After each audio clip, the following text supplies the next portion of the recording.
Hey, my name is Amy Hawkins, and I am super passionate about the topic of communications. This is just one of my little minuet videos to kind of break down some of the really important topics on communication and hopefully help you in your business and your cause and your movement.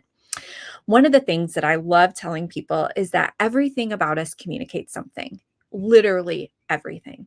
So if you are wondering how to best present yourself when you go into public meetings, school board meetings, or maybe you are a school board member, a city council member, maybe you're a state representative, and you want to know, how do I best present myself so that I am perceived well?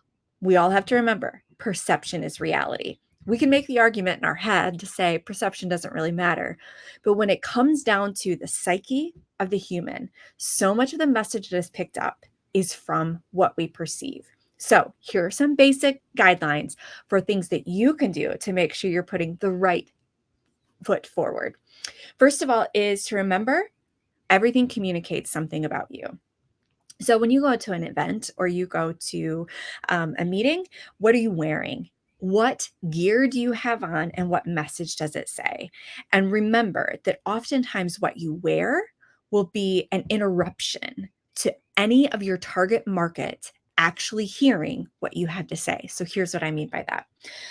Let's say that you, and I am a Trump voter, but let's say that you go into a school board meeting and you have a MAGA hat on and a Trump 2024 shirt on, and you are passionate and you have the right position on all the right issues, and you go up to the podium to make a statement as a citizen, and you start yelling and you start pounding your fist on the podium, and all of a sudden there is no way that the school board is hearing anything you say. In fact, even with your rants that turned them off, they tuned you out the moment they saw you stand up. Because the moment they saw you stand up, or even the moment they saw you walk in the room, they immediately made an assessment about you. It doesn't mean it was right, but you and I do the same thing. When we see somebody that gets up to speak and they're wearing Joe Biden 2024, right? We've immediately categorized them in our head of, oh, they're not going to agree what I have to say or what I believe. So maybe I should tune them out, right? It's a blind spot as we as humans. We are continually calculating and trying to read, who is that person that has just come across my TV screen? Who is that person that's just come across my stage? And what is it that I can tell about them? I dare you, watch yourself as you're at a meeting, as you're out in public, when you're at a restaurant and you look at the waitress that comes up to your table. What can you tell about her, and how does that influence your perception of her in that moment? So, what you and I have to be very careful of is, it doesn't mean we change who we are or change our beliefs. We just have to recognize that what we wear, how we present ourselves, could sometimes be a barrier to people hearing us before they even get to know us or even get to hear what we have to say. So be careful what you wear. Also, when you walk into a room, do you walk with your shoulders back? Your shoulders back displays confidence. It displays that you are strong. You are confident. You can be trusted. You are a leader. Do you smile? That says that you're friendly. You welcome people. I dare you, watch the people that come across your path. Do they meet you eye to eye? When you shake their hand, what does their hand say to you? I'm not joking.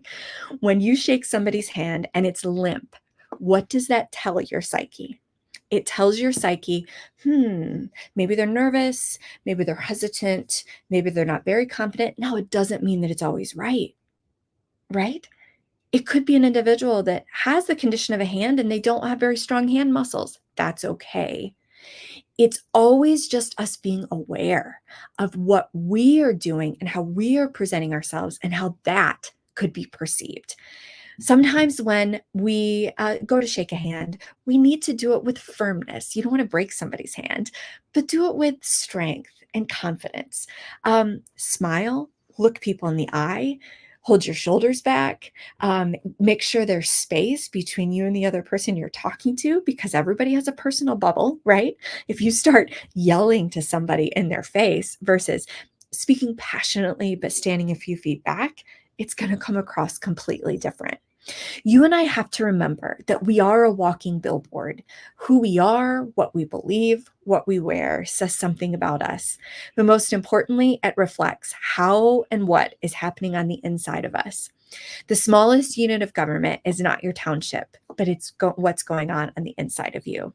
So if you are very, very bitter and you're hurt and you are passionate about exuding how angry you are with every person in government, that is going to multiply in a very negative way. But when you are have peace inside, you've given things to God, you are walking forward with your eyes on Him and not on the unjustness of the humans around you, it allows you to create a bubble with a little more grace. So I hope these tips help. Remember that you are precious, you are needed for such a time as this. We are all not perfect, and we are continuing to learn together. So if you found this helpful, share this video, check out the resources that I have on my website and in the comments, and just know that communication matters. And the more that we can figure out how to do it well, the more effectively we can deliver our message and win. Thanks for being here.